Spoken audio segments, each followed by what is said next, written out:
INS Sumitra carried out the second successful anti-piracy operation, rescuing 19 crew members and vessel from Somali pirates. Having thwarted the piracy attempts on the FV Iman, the warship has carried out another successful anti-piracy operation off the east coast of Somalia, rescuing fishing vessel Al Naimi and 19 crew Pakistani nationals from 11 Somali pirates. Another operation conducted by the naval warship responding to a distress message regarding hijacking of an Iranian-flagged Al Naimi fishing vessel. The FV had been boarded by pirates and its 17-member crew was taken hostage.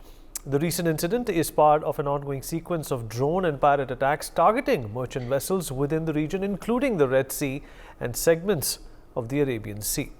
Well, what can we do about it, and what is the world expecting of India is something that we will discuss in the next few minutes with our guest. Joining on the show at this point in time is Admiral Shekhar Sinha, former Navy.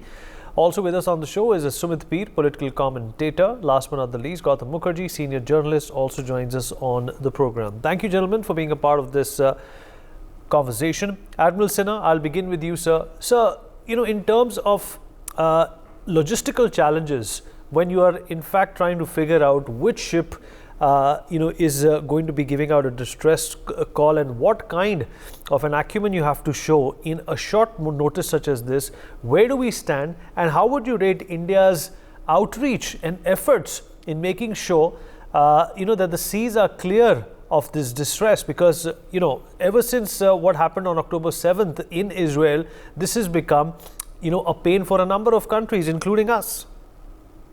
Well, thank you, Vineet, for getting me on your program after a very long time. Yes, you're right that the activities have increased, particularly after the Houthis' relentless attack on the merchant ships passing through Red Sea.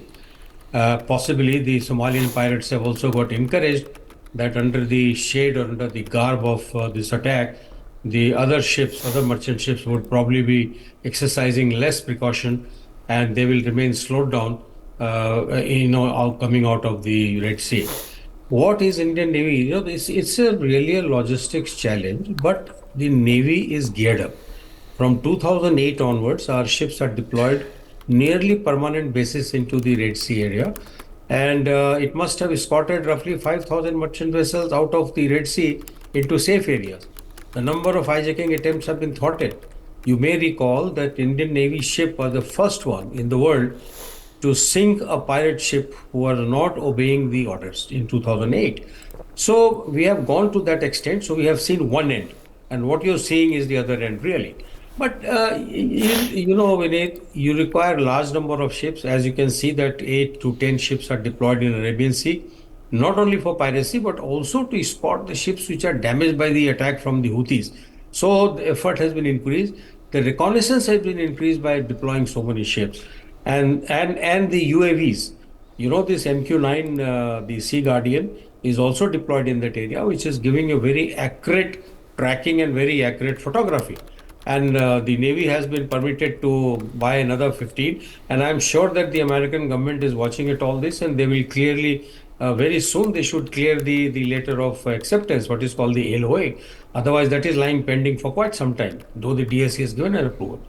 So why it is a logistical challenge is because, you have to keep turning around the ships. 10 ships at sea, you require the logistic support ship, which not only carries fuel for the ships, it also carries spare parts. It also carries many provisions which the ship's crew require. But don't consider the ship to be just an object. There are people, 200, 300, 80, 90, depending upon the size of the ship. They are living, they have to eat, they have to have their food. So those supply lines have to be opened. When the ships complete their, tour, the routine time, they are withdrawn into the harbor. And before they leave for harbor, just like the aircraft, the ships have to be replaced by another one. So it's an ongoing process. Now coming back to Indian Navy. Now Indian Navy has a very robust maritime domain awareness network, right? And that gives you advantage, and you get to know who's where at any one time. And then the ships who are already deployed, they are directed to reach in that area where the distress call has been given. So that is number one. Indian Navy also is a preferred security partner of all the countries virtually in the Indian Ocean region. And for no other reason but this, it's a reliability that Indian Navy ships, irrespective of the nationality of the ship, irrespective of nationality of people manning it, which flag it is flying, it is under the freedom of navigation, right to innocent passage, which is provided by the UNCLOS, the United Nations Convention Laws of the Sea. So this is our dharma. This is the dharma of Indian Navy to do this for the world. We don't worry about who. We know that somebody is in distress and he or she has to be saved. That is all is the motto. Vineet.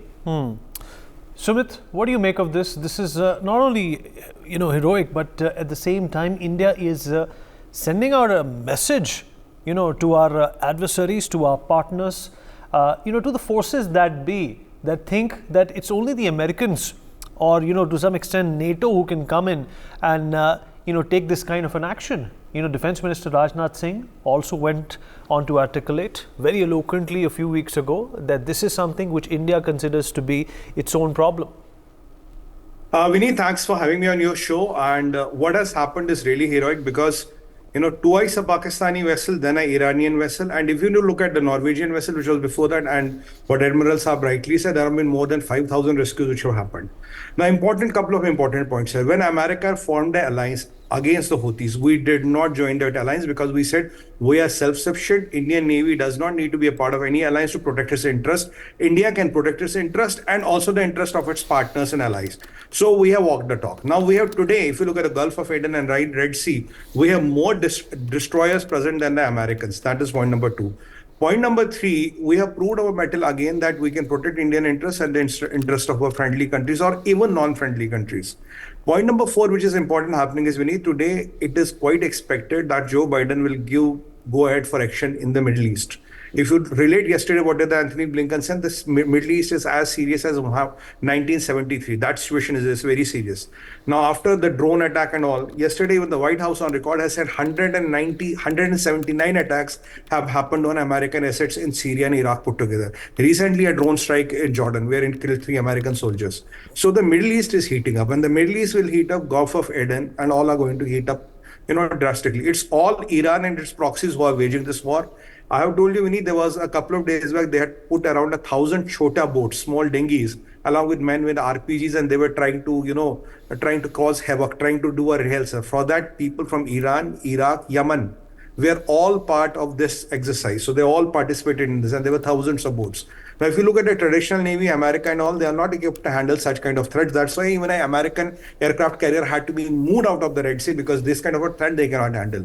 Now, especially after the things have broken, because on the behest of Iran, and Houthis are doing it because Iran is asking them to do. Let's not kid ourselves. They have attacked Indian assets, they have attacked Russian assets, but only one country in the whole world whose assets are not attacked is China.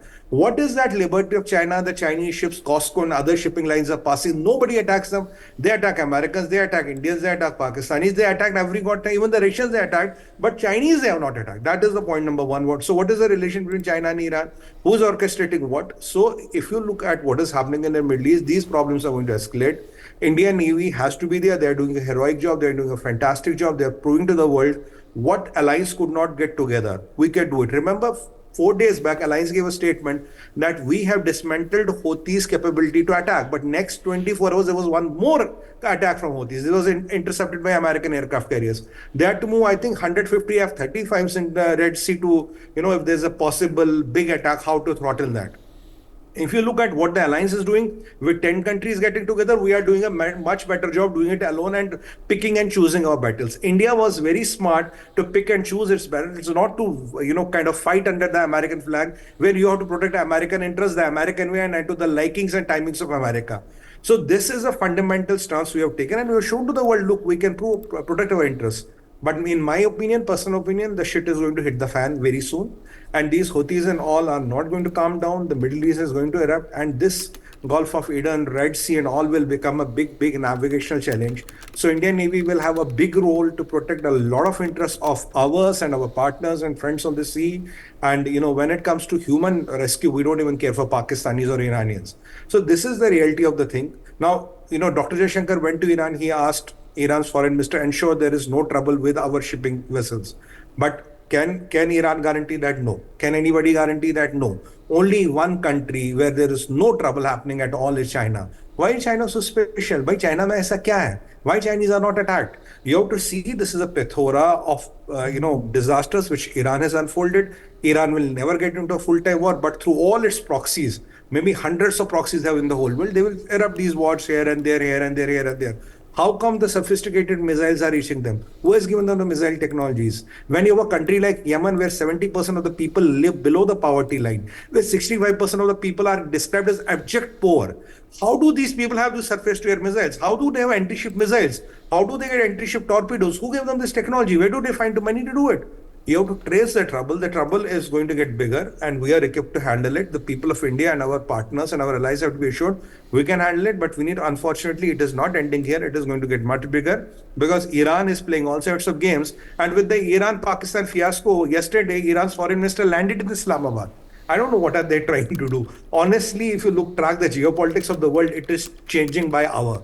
It is changing by hour, and if tonight the US president authorizes the strike in the Middle East, then you can imagine tomorrow this time what the new equation can emerge. So all things are going to change, but I think India is geared, India is aware, India is fighting its own battles and wars and protecting its national interests. Our foreign policy is independent of anybody, and this resolute and independent foreign policy was even recently appreciated by Putin when he was addressing youth of Russia. He appreciated Indian foreign policy.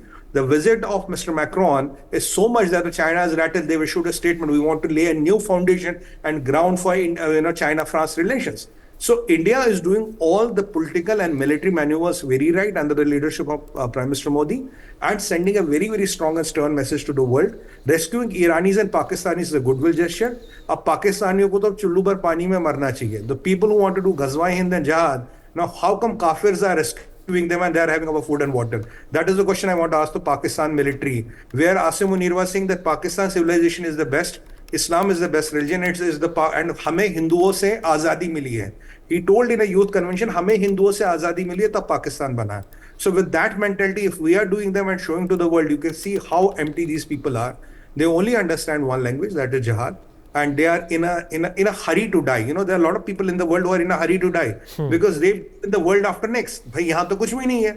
There you will have all the amenities of life. So you are fighting a civilizational conflict. It's a matter of time when it will erupt and how far it will erupt and what will be the eventual damage. Unfortunately, world is heading for turbulence. That is my limited note on it. You're absolutely right. Gautam, what kind of an enemy adversary are we pitted against? And is this something which is supposed to be a flash in the pan and it's going to settle down with India's help, of course?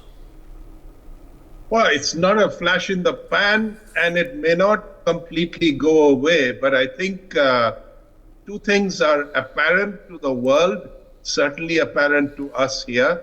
The Indian Navy is doing a stellar job. It has successfully and with a very calibrated approach saved, I think, 9 ships so far and rescued their people, killed as few people on either side as possible. And this is the kind of, if you like, surveillance cum action that the Indian Navy is capable of in a calm and collected manner, if you can ever apply these words to a warlike situation. The other is, I don't think the Americans want to escalate this.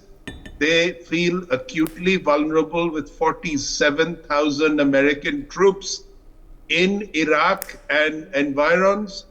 So if the Houthis and friends, Hezbollah, Hamas, etc., start picking off American troops in this area, it's going to be very, very embarrassing and difficult for the Biden administration in this election year.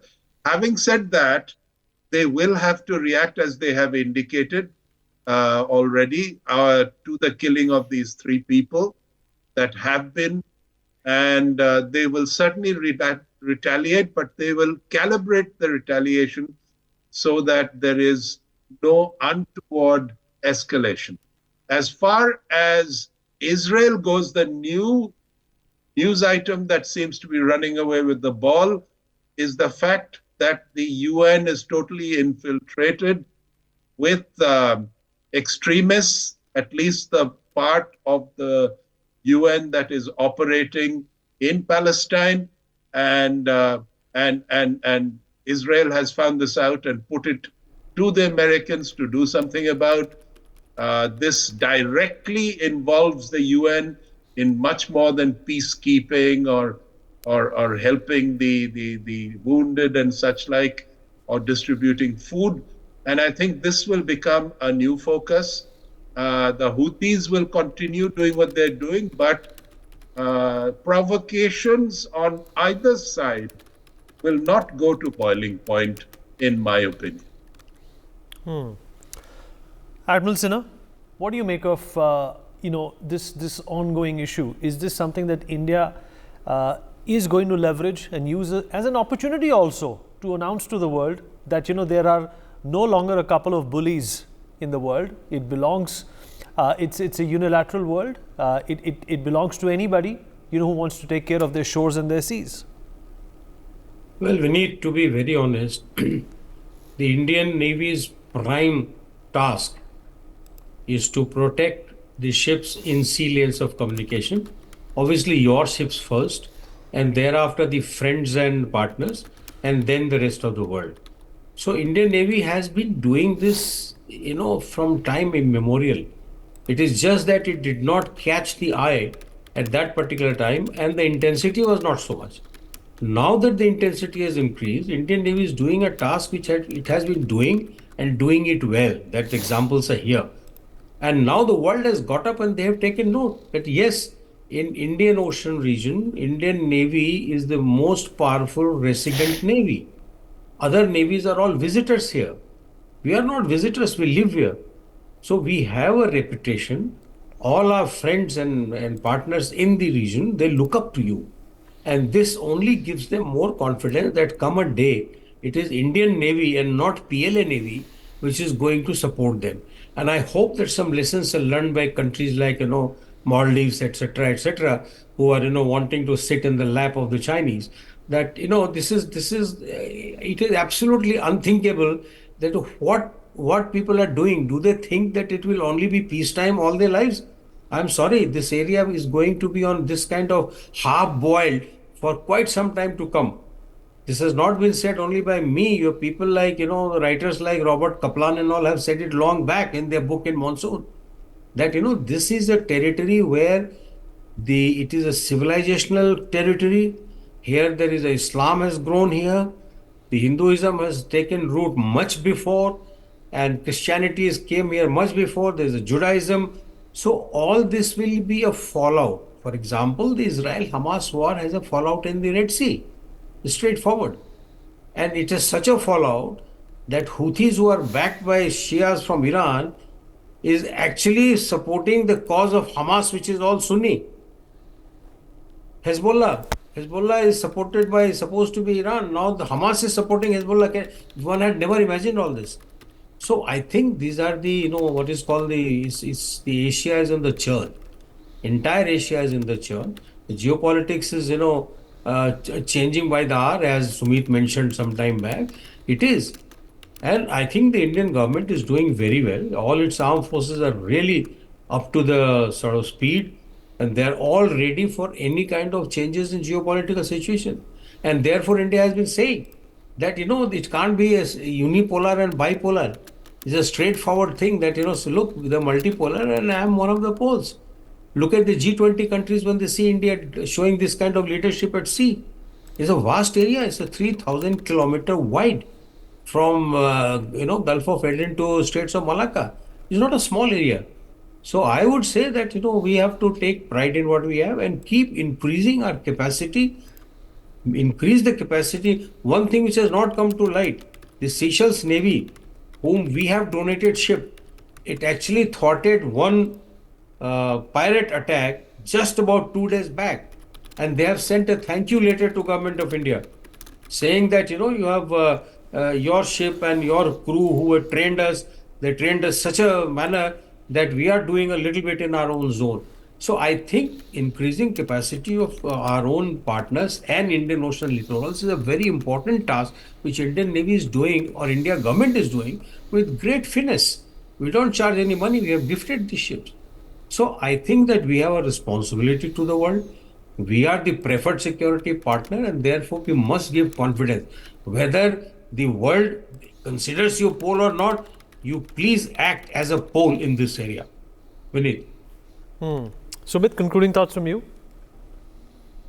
Admiral Saab has put quite a couple of very important points. First of all, we have been doing it for quite some time.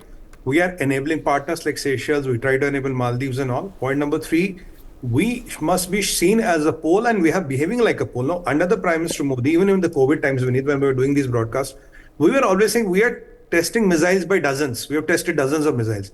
Every day, new ships, frigates, corvettes, and all are getting it. We are building the aircraft carriers. We are building LCH, LCA. We are building all of things. And you see, every day, if you check the Twitter handle of Mr. Rajnath Singh, every day he is inaugurating something or the other.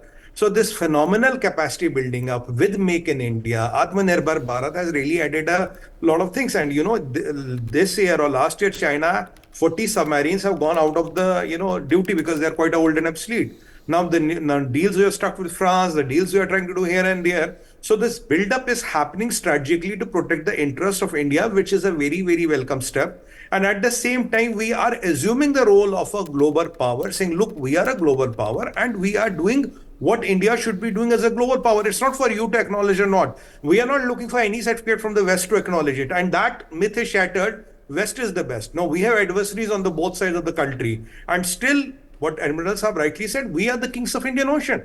That goes without saying. We are the resident navy. Others come and go. Indian Ocean controls 60% of the global trade. Indian Ocean has $15 billion of mineral wealth below it. And there are only 5 countries in the world which have the capacity of that mining. India is one of them. So, in the long run, Indian Ocean is rightly said by somebody, whoever wants to control the world will be the person who can control the Indian Ocean, because Indian Ocean is going to become so important. Now, with what is happening in China, what is happening in Pakistan, and the way Europe is getting into a economic slowdown and the problems of America, now where out of B4 countries, which is the country of hope, is India, which is the country who is delivering, it's India, which is the country who is thinking for the whole world, it's India, which is the country who is rescuing even the ships of our enemies, it's India. So we are setting new precedences. But unfortunately, the problems in Middle East and Houthis and all, they are not going to settle so fast. As long as you have a mullah determining will the world be peaceful or will there be a war, you're bound to have a war. And that mullah is Khomeini. He determines kal kya hoga. As long as he has this control, you cannot accept this Middle East and all to be peaceful. He has the capability to, order a missile attack. Imagine you have a nuclear button or a missile button with a mullah who can order an attack. He doesn't need to talk to the president. He doesn't need to talk to the foreign minister. He can just do it with his Revolutionary Guard. So there are a lot of forces which are very hostile, and these people are unpredictable. And if it is Lashkar-e-Toiba or Houthis or Islamic Jihad or Al-Halali, they only take 80% to 70% of the instructions.